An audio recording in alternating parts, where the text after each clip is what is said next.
대체할 수 없는 정통 경제방송 박근영의 데일리 힌트 시간입니다. 오늘은 3월 24일 월요일 방송입니다.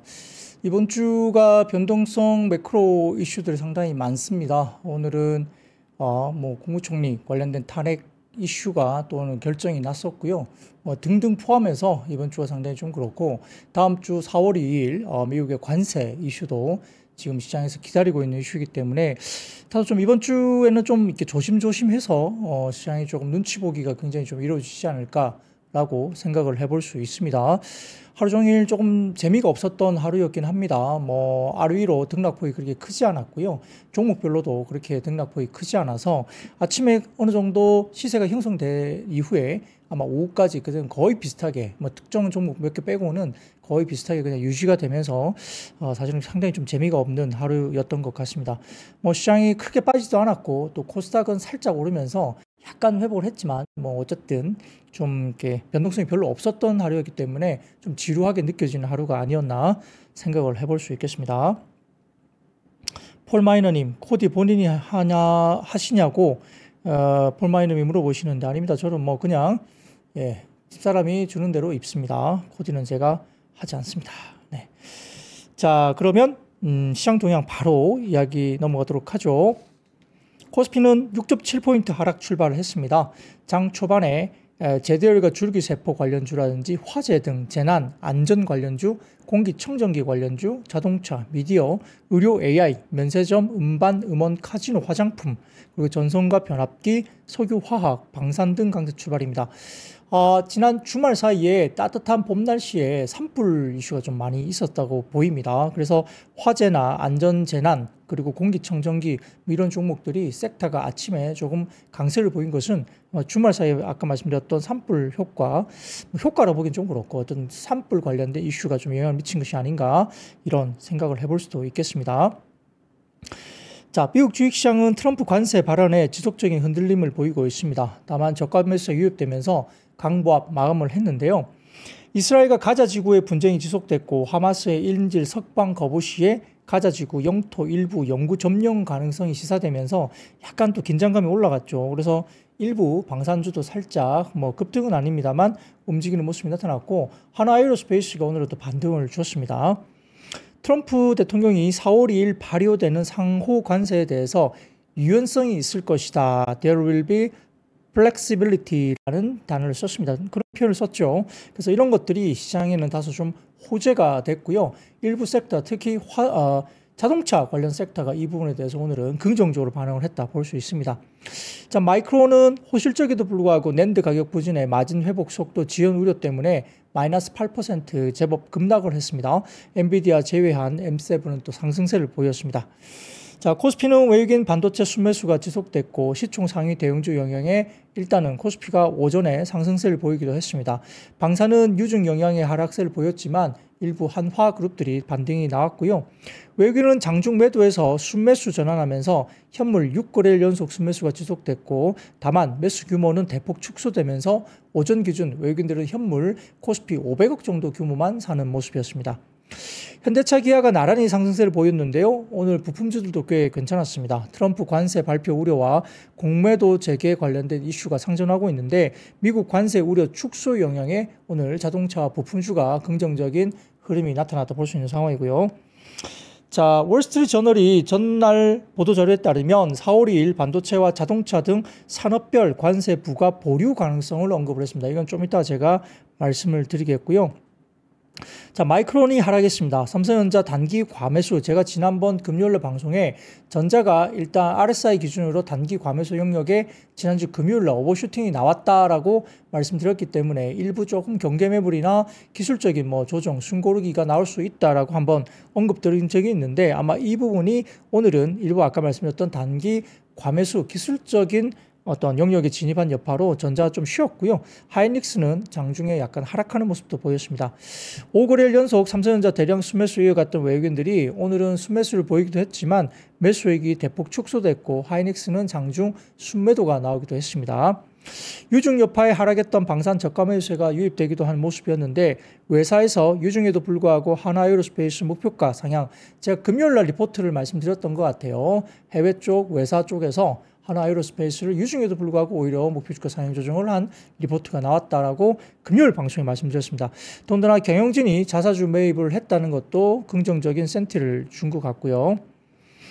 자, 휴니드가 보잉이 2대 주주인 영향이 상한가를 갔습니다. 보잉이 미국의 차세대 6세대 전투기 사업자 선정이 돼서 보잉이 만약에 그 전투기 사업자가 되면 휴니드가 그에 따라서 아마 낙수 효과를 받을 수 있을 것이다. 이렇게 시장은 생각을 했던 것 같습니다. 오늘 장중에 상한가를 갔고요.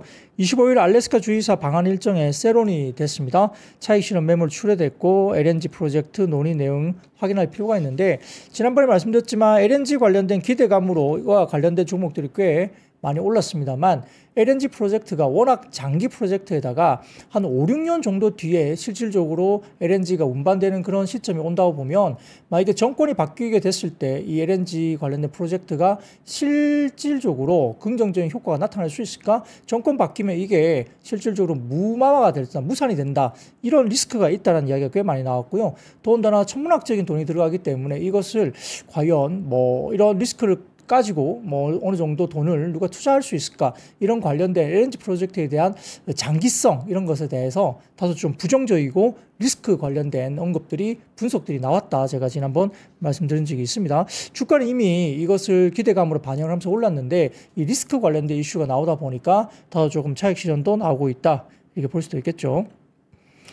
자, 거기다가 전체적으로 저 PBR, 뭐 자동차, 금융, 지주업종 상승에도 불구하고 반도체 차익 실현 영향에 지수 보합권이 등락됐습니다. 코스닥은 지난주 지수 하방 압력 보유했던 제약바이오 반등에 지수도 동반 상승을 했고요. 저가 매수세가 제약바이오로 일부 들어오기도 했습니다. 네이처셀이 FDA 혁신 치료제 지정 소식도 제약바이오 투심 개선에 일조를 했다 보이고요. 2차전지 소재는 금량의 거래정지 사유 발생에 투자 심리가 위축되면서 약세였습니다. 에코프로, BM, 엠캠 등 2차전지주가 일단은 좀 부정적인 영향을 받았습니다. 자, 한중 외교장관 회담에서 문화교류 보건 협력 합의 소식에 엔터, 여행, 면세점 관련된 오늘 음원 음반 이런 쪽도 중국 향 민감주들이 일단 강세를 보였습니다.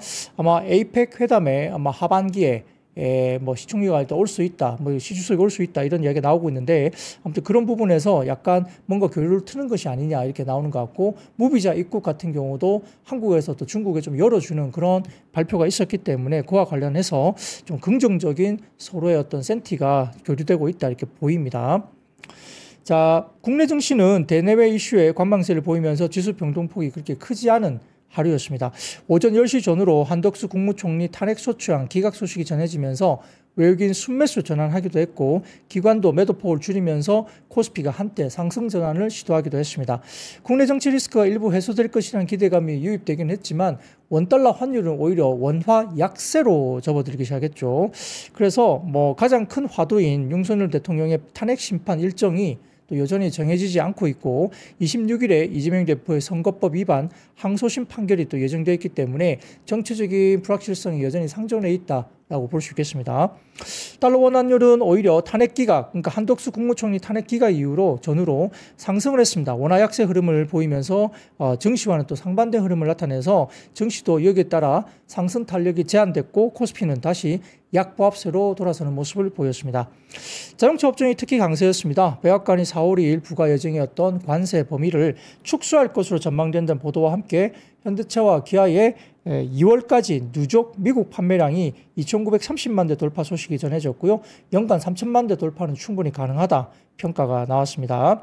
완성차 업체와 현대모비스, SL 등 자동차 산업 전반에 상승세가 나타났고요. 자, 미디어 현대 업종들도 강세였습니다. 외교장관 회담에서 한국과 중국의 외교장관이 문화교류 복원에 관해서 논의했다 알려지면서 한한령 해제 기대감이 대두됐고요. YG엔터, CJENM, SM 등 강세가 보였습니다. 지난주 유상증자 소식에 급락했던 하나에어로스페이스, 하나 등 그 관련된 한화그룹사가 경영진의 자사주 매입 공시와 함께 외국인 저가 매수세에 반등했고요. 말씀드렸듯이 지난주에 한화에어로스페이스의 대규모 유증에도 불구하고 목표주가 상향 리포트가 나왔다는 점도 긍정적으로 반영을 했습니다. 자, 신약 승인 불발로 하락했었던 HLB와 HLB 제약 등 급반등이 나왔고요. 네이처셀이 장중에 상한가를 갔는데 퇴행성 관절염 주기세포 치료제, 미국 FDA 혁신 치료제 지정 소식에 급등세를 나타냈습니다. 한편 지난주 상승 주도했던 반도체 업종은 삼성전자, SK하이닉스 등 반도체 업종 차익 실현 매물과 미국 마이크론 하락 여파에 약세였는데, 자, 그럼에도 불구하고 삼성전자는 뭐 상대적으로 그래도 강한 편인 것 같습니다. 조금 조정은 나오긴 했지만 최근에 뭐 단기적으로 오른 것에 비하면 그렇게 깊은 조정은 아닌 것 같고, 오히려 뭐 업황 분위기를 봤을 때는 또 모르겠어요. 좀 더 조정이 혹시 나온다 하면 저가에서 유입도 충분히 가능하지 않을까 생각을 해볼 수 있습니다. 자, 3월 말에 공매도 재개를 일주일여 앞두고 HD 현대미포, 동성화인텍 등 일부 최근에 강세였던 조선업종과 포스코홀딩스, SK가스 등 LNG 관련 업종들도 최근에 모멘텀 유입됐던 업종이 하락하는 모습입니다. 약간 공매도 타겟이 될 수 있다 이런 생각을 시장에서 할 수도 있겠죠. 자, 그래서 업종의 상승 탑3는 운송장비 부품, 운송창고, 의료 정밀기기고요. 업종 하락 바텀 3는 금속과 기계장비, 건설 정도로 이야기될 수 있습니다. 자, 오늘 시장은 별로 재미가 없었습니다. 약간 뭐 코스피도 강보합 갔다가 또 하락을 했고요. 코스닥은 뭐 일부 아까 말씀드렸던 제약바이오가 약간 움직였고, 그 외에는 뭐 음원 음반, 중국 소비 관련주가 조금 올라가는 모습 정도로 마무리를 할 수 있겠죠. 자, 그러면 첫 번째 매크로 지표 하나 보여드릴까요? 매크로 지표입니다. 보여주시면 이게 미국의 AIII 그 개인 투자자 협회 투자 심리 지표인데요. 불비어 스프레드입니다. 이게 하락 쪽으로 저점에서 아주 극단적으로 지금 아주 심리가 안 좋았다가 살짝 저점에서 반등 시도를 하고 있죠. 불비어 스프레드라고 해서 뭐 위쪽으로 오래 갈수록 불 관련 센티가 강한 거고, 아래쪽으로 내려올수록 이제 베어 센티가 강한 건데, 이게 거의 저점까지 빠졌다는 겁니다. 최근 저점. 거기서 약간 반등 측면이 나타나고 있다. 미국 시장에서 그렇게 볼 수 있겠고요. 자, 그 다음 표입니다. 엄브레 리서치 쪽에서 올려주신 자료인데요. 이게 뭐냐면 한국 전체 기업의 포워드 영업이익 추이입니다. 끝무렵 보시면 살짝 빠지다가 올라가는 모습이 나타나고 있죠. 최근에 EPS 하향 조정을 멈추고 3월 초 이후부터 상향 조정이 되기 시작했는데, 이게 왜 그러냐? 아마 추정키로는 삼성전자와 하이닉스의 이 추정치가 계속 빠지다가 이제 어느 정도 바닥을 보고 살짝 횡보 내지는 살짝 올라가는 모습을 보이기 시작하면서 아마 이런 부분들이 한국 전체 기업의 포워드 영업이익이 다시 고개를 드는 모습을 나타내고 있다, 이렇게 볼 수 있습니다. 자, 그리고 그 다음 표 보여드리겠습니다. 이것도 팩트셋 자료인데요.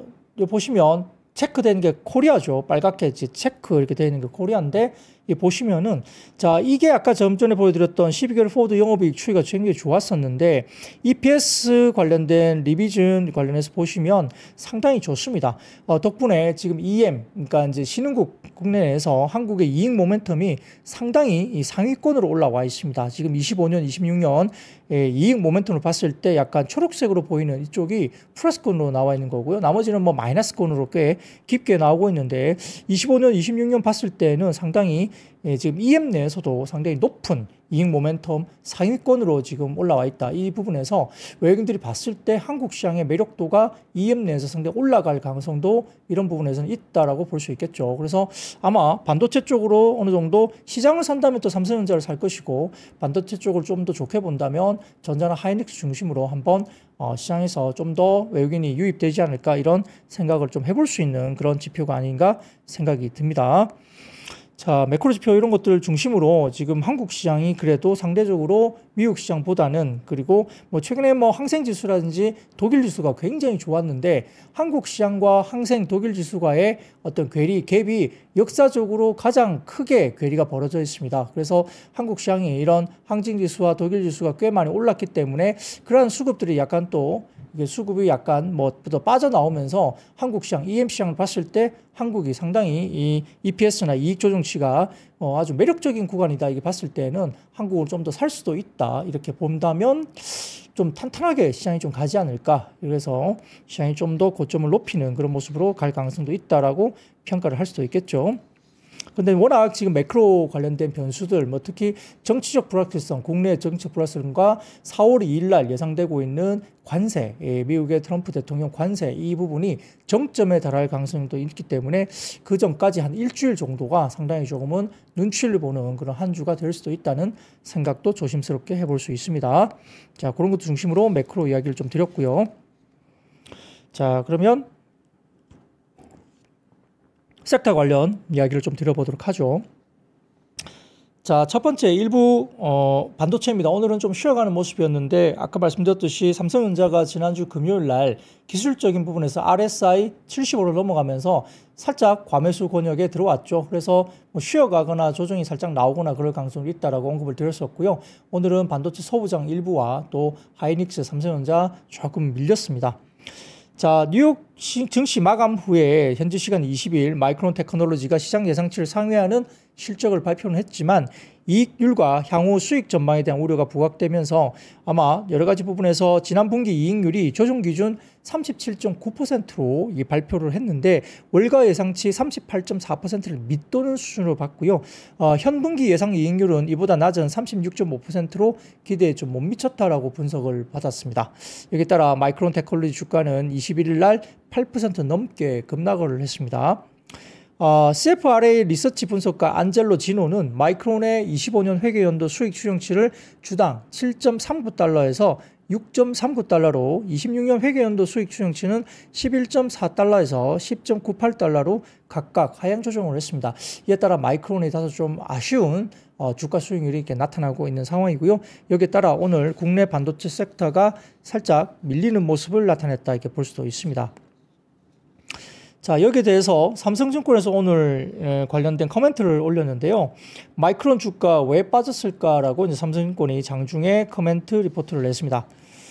자, 마이크론 호실적에도 불구하고 주가가 8% 하락했는데 직접적으로는 수익성 실망, 즉 GPM 가이던스의 컨센서스 하회이죠. 아까 30%대 중후반 정도 이익률 관련된 가이던스가 시장의 컨센을 좀 하회했다는 겁니다. 또한 낸드의 공급 과잉 우려 때문인데 그러나 투자자들 걱정의 근본에는 HBM 시장의 추가 성장에 대한 의심, 여기에 따라 수요 회복에 대한 의심이 있다고 삼성증권은 판단을 했습니다.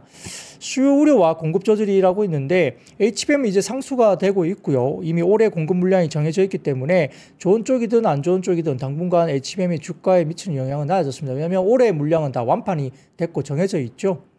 자, 커머디티 가격 상승의 본질은 공급 조절이죠. 수요가 폭발해서 그런 건 아직은 좀 아닌 것 같은데 기대 이상의 수요 회복이 없다는 것은 좀 아쉽긴 하지만 공급 조절은 애초에 비관적 수요를 전제한 전략인데 마이크론의 GPM이 35%인지 또는 37%인지는 중요한 것은 전반 그런 것보다 중요한 것은 GPM이 35%나 되는데 엄청 높은 상황인데 그럼에도 불구하고 DRAM 캐펙스를 줄이고 낸드 가동률을 줄이고 있다는 부분을 본 것 같습니다.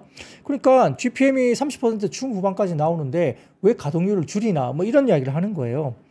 자, 의심이 주가 상승의 원동력인데 결국 가격이 수요가 아닌 공급에서 결정된다면 이익의 가시성이 떨어지면서 짧아지면서 주가에 선반영되기가 힘들 수 있는데 하지만 동시에 멀티플이 기대감을 반영하지 않았다면 이익 상향 조정이 주가에 지속적으로 반영될 가능성이 높고요. 수요보다는 이익을 볼 때다입니다. 그래서 아직 2분기 커머디티 가격 상승은 이익 전망에 충분히 반영되지 않았다고 삼성증권에서는 평가를 했고요. 이 국면에서 상대적으로 낮은 멀티플에 마이크론은 굉장히 멀티플이 높아요. 그런데 훨씬 낮은 삼성전자, 하이닉스가 마이크론 대비 수익률 측면에서 유리하다고 판단한다 이야기를 했습니다.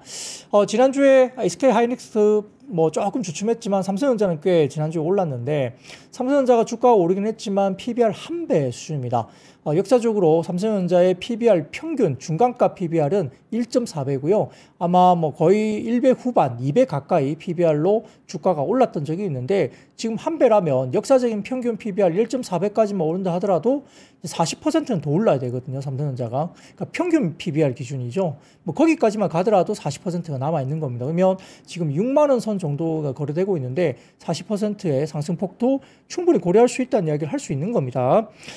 그래서 여러 가지 부분에서는 지금 외국인이 봤을 때 마이크론보다는 삼성전자나 SK 하이닉스가 훨씬 더 매력적인 구간으로 볼 수 있다라고 이제 이해를 하는 거죠. 자, 그러다 보니까 SK증권에서 SK 하이닉스를 롱으로 잡고 마이크론을 숏으로 잡는 페어 구간이라고 이제 리포트를 썼습니다. 자, 마이크론 주가 8% 급락에 대한 해석을 봤을 때 시장 규모가 여러 가지 부분에서 마이크론 HBM 목표 매출액이 5에서 6빌리언 정도 이게 달러 정도 된다는 거죠. 근데 전반적으로 봤을 때는 낮은 기준에도 불구하고 성장률이 마이크론이 드라마틱하지 않았다는 평가를 받는 겁니다.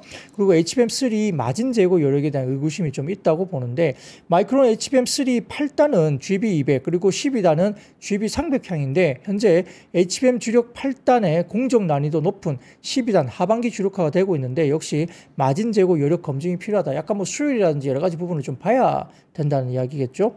그래서 26년 HBM 계약을 앞두고 있는 상황에서 마이크론의 시장 포지션과 경쟁사 대비 실적 아웃퍼폼 여부가 고민된다고 봤으며 SK증권에서 이에 따라서 결국 마이크론 주가가 좀 빠졌기 때문에 단기적으로 국내 반도체 센티먼트에는 우호적이지 않을 수 있지만 마이크론의 국한된 포인트가 다분히 많다. 여기에 따라서 이구 완신을 통해서 PC나 뭐 스마트폰에 관련된 부분들이 수요가 급증하면서 이 레거시 디램이나 이런 반도체에 관련된 재고가 급격하게 빠졌고요.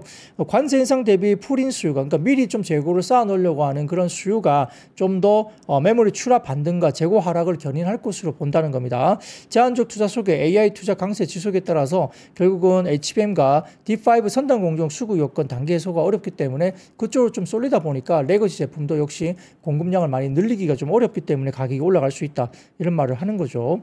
그래서 HBM 수요 강세 속에 공정 난이도 증가 등 공급 제한은 1년 이상의 장기 공급 계약 가능성을 제고할 수밖에 없고요. HBM 경쟁 우위 속에 M15X 활용 NDB와 외에 ASIC 반도체로 저변 확대가 용이할 것으로 보이는 SK 하이닉스에 대해서 최선호주로 일단 SK증권에서는 긍정적인 여지를 했습니다. 자, 그 다음 표 보여드리면 TSMC, SK 하이닉스, 마이크론의 12개월 포워드 EPS 주가 추인데요. 보시면은 여기서 빨간색으로 보이는 것이 아마 SK 하이닉스 같고 그 다음에 오렌지 색깔이 TSMC, 그 다음에 회색 부분들이 검은색이 마이크론인데 마이크론이 올라가기도 하지만 결국 지금 하이닉스의 이 상승폭 그러니까 이제 턴하는 어떤 기울기가 훨씬 더 좀 빠릅니다. 턴 기울기가 확실히 굉장히 급하게 올라가고 있죠. 그래서 하이닉스가 마이크론보다는 이익 상향 조정치 관련된 그 상승폭이 상승 기울기가 훨씬 급하게 기울기가 올라가고 있죠. 그렇기 때문에 아마 시가적으로 봤을 때는 SK 하이닉스가 마이크론보다 좀 더 매력적인 구간이고 뭐 밸류에이션 상으로도 마찬가지일 수 있습니다. 자, 그렇기 때문에 외국인들이 하이닉스를 롱하고 그 다음에 마이크론 숏하는 어떤 페어링 이런 부분들을 페어 구간 이런 부분도 충분히 가능하다라고 SK증권에서는 평가를 했어요. 그래서 뭐 이제 리서치마다 SK증권을 탑픽으로 보는 쪽도 있고 이제는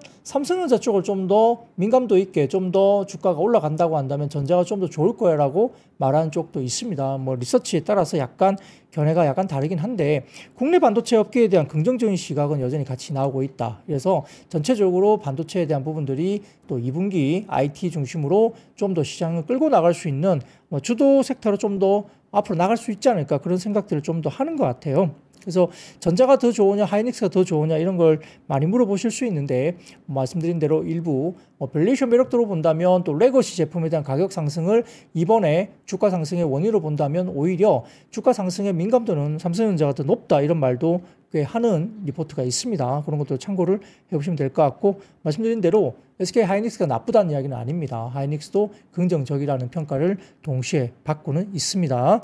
자, 그렇게 보시면 좋을 것 같아요. 자, 두 번째 이슈입니다. 오늘 자동차와 부품주가 주가들이 괜찮았죠. 자, 헤드라인 CNBC 헤드라인 좀 올려주시면 자, 트럼프 대통령이 최근 관세 정책 관련된 유연성을 재차 언급을 했습니다. 플렉시빌리티라고 했는데 트럼프 행정부가 4월 2일 발표할 상호 관세를 이전보다 더 표적화된 방식으로 시행하는 방안을 계획 중에 있다 봤습니다. 자, 상호 관세와 함께 예고했던 자동차 등 특정 산업에 대한 별도 관세 부과 계획은 이번 발표에 포함되지 않을 전망이죠. 결국 자동차와 의약품, 반도체와 같은 산업별 광범위 관세를 시행한 대신 미국과 상당한 무역 관계를 맺고 있는 국가를 대상으로 하는 타겟형 상호 관세로 초점이 전환될 가능성이 높다고 볼 수 있습니다.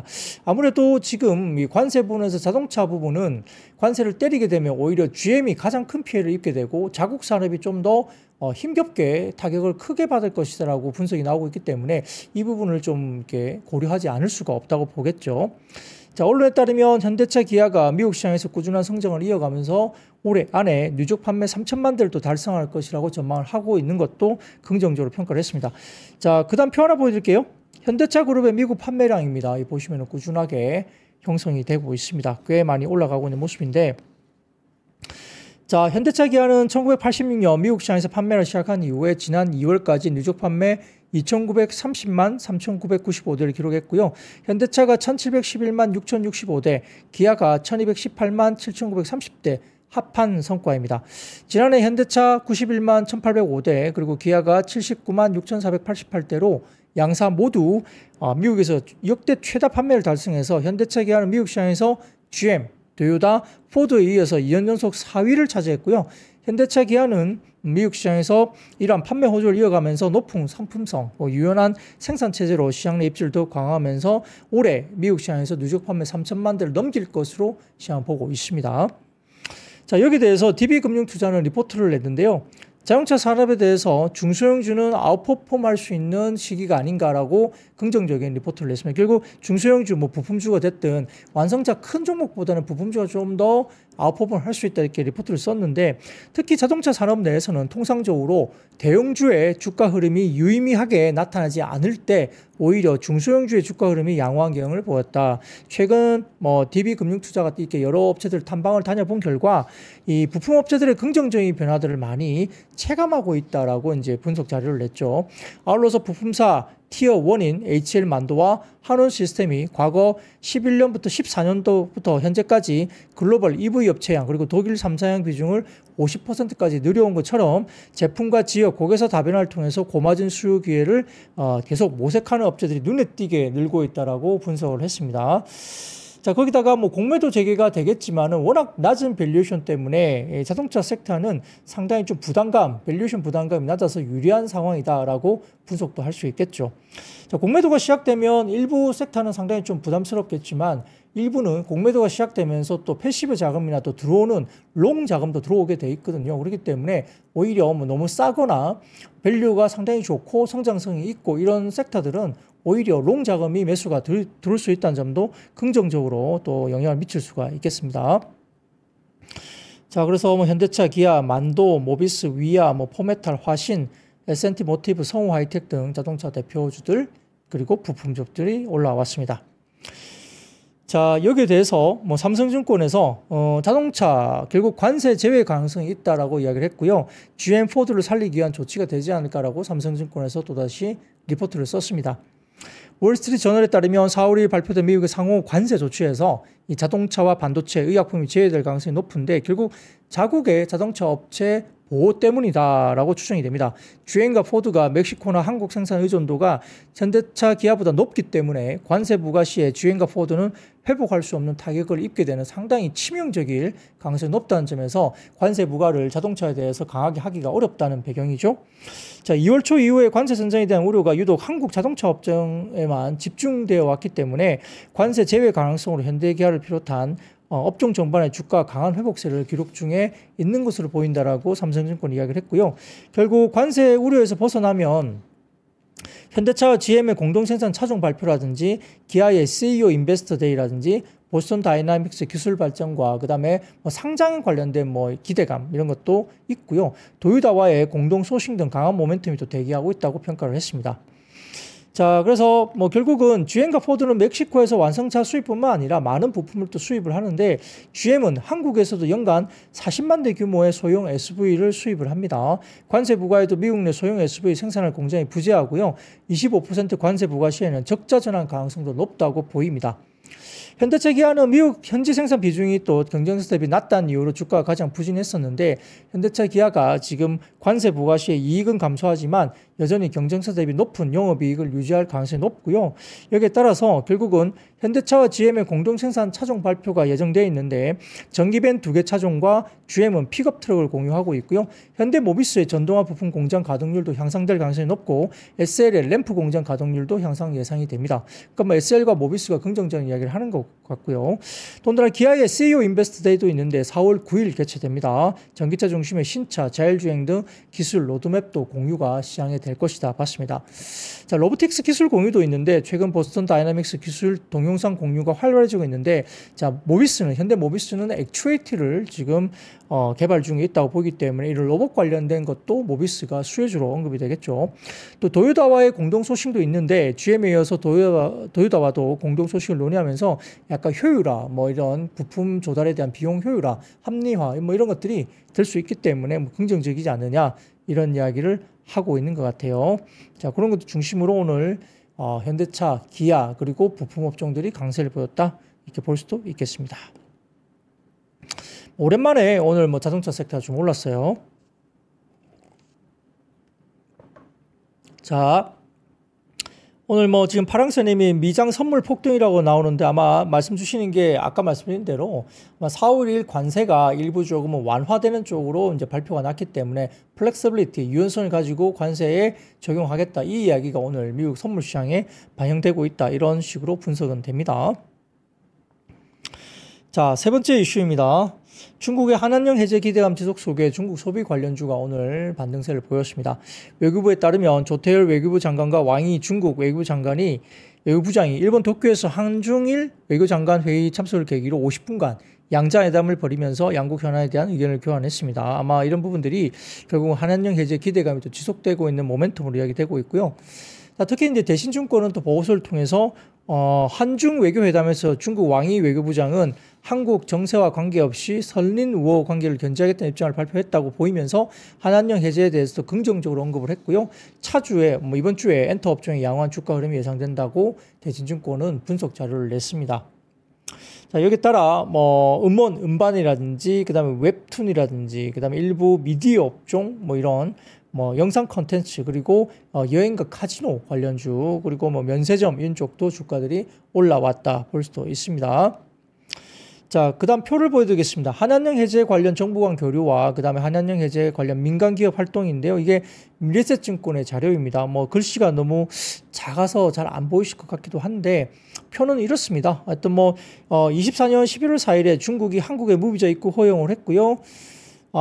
그 다음에 24년 5월 3일에서 4일 작년에 월 하반기부터 K-팝 라이브 공연 재개대로 노력하겠다 이야기를 했었던 기억이 나고, 그다음에 25년 2월 7일 날 에이펙 정상회의 참석 진지하게 고려 중이다. 시진핑 주석 회담회에서 그런 이야기가 나왔었고, 25년 2월 19일 날 3월 민간 문화사절단 한국 파견, 상반기 내 전반적인 어떤 문화 개방 계획 이런 것들이 나왔었고요.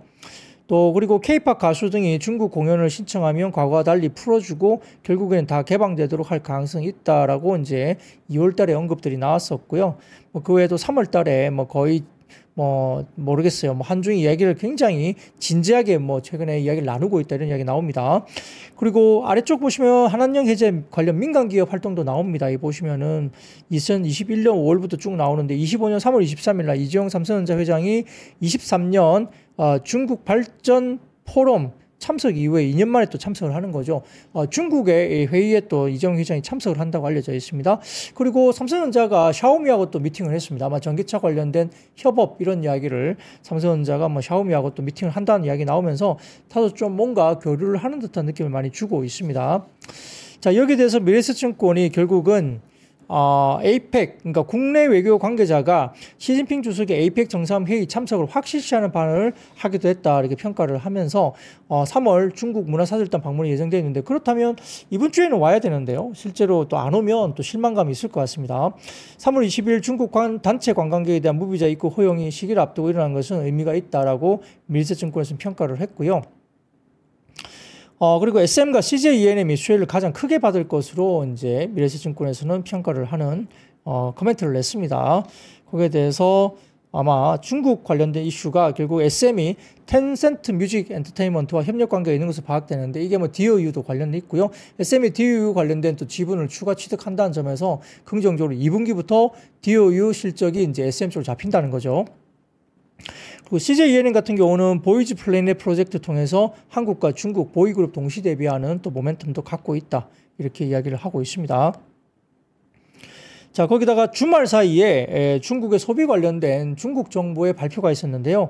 중국의 소비 대출 한도 상향 조정 발표가 있었습니다. 이게 무슨 말이냐면 내수 소비를 확대하기 위한 새로운 조치가 주말 사이에 발표됐는데, 중국 상업은행의 개인 소비 대출 한도가 현재 30만에서 50만 위안 약 1억 원으로 상향 조정됐고요. 온라인 채널에서의 개인 소비 대출은 기존의 20만에서 이제 30만 위안까지 약 6천만 원까지 상향됐다고 합니다. 대출 기간은 5년에서 7년으로 또 확대했다 하면서 중국의 소비 대출 한도 상향 조정도 나타났다는 점도 소비 진작을 위한 상당히 좀 정책적으로 이야기가 되고 있는 점도 이야기될 수 있겠죠. 자, 그런 것도 중심으로 좀 보시면 좋을 것 같고요. 더군다나 오늘 YG엔터가 주가 좀 좋았는데 뭐 YG엔터 관련해서 여전히 저평가된 엔터사라고 해서 대신증권에서 리포트가 나왔고요. 목표 주가를 기존의 목표 주가 대비 약 23% 상향 조정을 했습니다. 공개된 블랙핑크의 월드투어 일정은 기대치를 크게 상회하는 일정이 나왔다고 봤고 회당 모객수가 약 5만 5천 명 정도 이상으로 지난 보고서에서 언급한 240만 명 규모의 월드투어에 대한 가시성이 확대됐다고 평가를 했습니다. 이에 따라서 목표 주가를 약 기존 대비 23% 상향 조정했고요. 단기적으로 블랙핑크의 월드투어 일정이 추가 공개되면 주가 모멘텀이 더 작용할 가능성이 높다고 판단하면서 업종 내에서 차선호주로 그대로 유지를 했습니다. 그리고 여전히 저평가된 부분에 대해서 베이비몬스터나 트레저 성장세도 긍정적이다 이렇게 봤는데요. 대부분 보면 블랙핑크가 거의 뭐 대부분 이야기를 하는 거겠죠. 그래서 현 주가 기준 25년 예상 PER은 18.1배, 26년 14배 수준으로 여전히 저평가됐다. 이렇게 이야기를 하는 것 같고요. 베이비몬스터가 최근에 수익성이 가파르게 또 회복되는 점도 긍정적으로 언급을 했습니다. 트레저의 초동 음반 판매량 우려와 달리 72만 장으로 전작 대비 10.7% 성장을 했죠. 트레저가 시장에서 그렇게 뭐 언급이 많이 된지는 정확하게 제가 모르겠는데 일단은 초동 음반 판매량 72만 장이면 그렇게 적지는 않은 것 같습니다.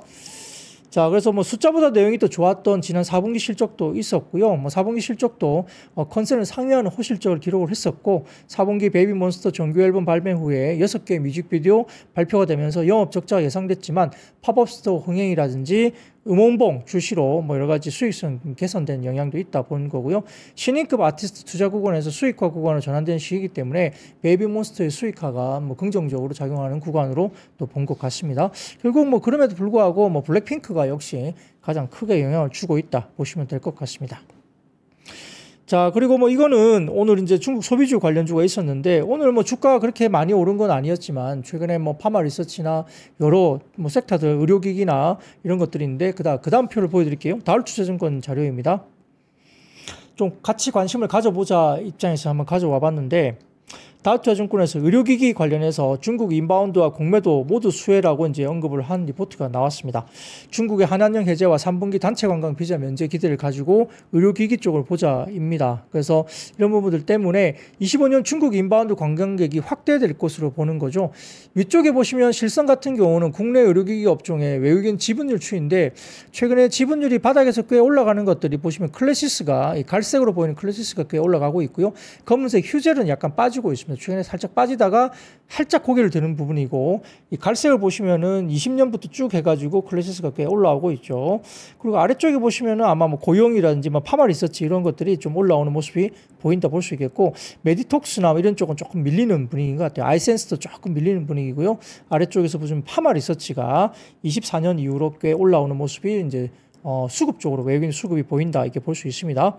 자, 아래쪽으로 보시면 2016년 입국자 대비 아직까지는 57%에 불과합니다. 전체적으로 봤을 때는 아직은 좀 더 입국자가 좀 늘 것 같은데 올해 중국 인바운드 관광객 확대가 결국 24년 중국인 입국자 수는 460만 명으로 16년 한한령 시행 직전에 810만 명의 57%에 불과합니다. 그래서 중국인 인바운드 수혜 업종으로서는 주목이 된다. 의료관광 확대 기대가 되고요. 특히나 의료관광 트렌드가 성형외과 위주에서 아시다시피 이제 피부과, 강남 피부과 중심으로 가고 있고 전체 비중의 50% 이상을 이제 강남 피부과 쪽으로 간다고 보이겠죠. 이 과정에서 국내 미용 의료기 1위 업체인 클래시스가 일단 가장 주목을 받고 있는 상황이고 휴젤과 파마 리서치도 선호 종목으로 제시가 됐습니다. 더군다나 공매도 해제에 따른 외국인 자금도 유입 기대가 된다는 이야기를 했는데 국내 의료기기 업종 중에 상위 ROE 업체 같은 경우는 외국인 지분율이 70%를 상회하고 있습니다. 2020년 당시 휴젤이 그리고 고용이 해당 사례였고요. 탑픽으로서 제시되고 있는 클래시스와 휴젤, 파마 리서치는 모두 외국인 지분율이 유동 비율 기준 50%가 안 됩니다. 공매도 재개에 따라서 오히려 외국인 자금이 롱 자금도 유입이 같이 된다면 오히려 추가적인 수급도 외국인 수급이 유입될 수 있는 그런 가능성이 있다라고 다울투자증권에서는 이야기를 하고 있는 것 같습니다. 참고로 해보시면 좋을 것 같아요. 자, 그러면 네 번째입니다. 이스라엘의 가자지구 지상전 확대와 미중 차세대 전투기 공개 소식 등의 방산이 상승을 했습니다. 아까 말씀드렸던 가자지구 지상전 확대는 제가 말씀을 언급을 드렸었고요. 한편 이제 트럼프 대통령이 백악관에서 기자회견을 열고 미국 공군이 차세대 전투기 사업자로 보잉을 선정할 예정이라고 이야기를 했는데 이름은 F-47로 정했다고 이야기를 했습니다. 자, 홍콩의 사우스 차이나 모닝 포스트에 따르면 중국 CCTV는 전일 중국 전투기 J-10의 첫 비행 27주년을 기념하는 27초짜리 영상을 또 공개했고요. 마지막에 다음은 이라고 문장과 함께 검은색의 흐릿한 이미지를 노출한 것으로 전해집니다. 은행잎 모양의 비행기 이미지가 시험 비행 중인 6세대 전투기라는 추측이 또 나오면서 중국 안팎에서 큰 관심을 불러일으켰다고 이야기되고 있는 상황이죠. 아마 이 부분에 대해서 중국 관영 매체가 이미지를 공개한 것은 미국이 차세대 전투기 제작 계획을 발표한 미국에 대해서 상당히 도전을 한 것이 아니냐 이런 이야기를 하고 있는 것 같아요. 여기에 따라서 보잉이 아마 그 선정된 부분에 대해서 2대 주주로 보잉이 2대 주주로 있는 휴니드가 상한가로 올라가는 그런 모습도 보였고 에이스테크라든지 S&T 모티브, 하나 에어로스페이스나 현대유약, 캔코 에어로스페이스 등의 방산 관련주가 상승을 했습니다.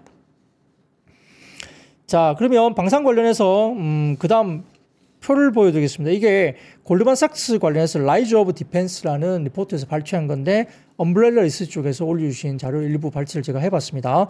자, 첫 번째 보시면은 글로벌 밀리터리 익스펜디처, 이게 지출이죠. 관련해서 스테디하게 인크리즈가 했다, 증가했다 이야기를 보여주는 겁니다. 그래서 아마 과거에 24년도 봤을 때 쭉쭉 올라가는 모습들이 역시나 이제 올해 같은 경우도 이제 계속적으로 올라가는 모습이 보이는 상황이고요.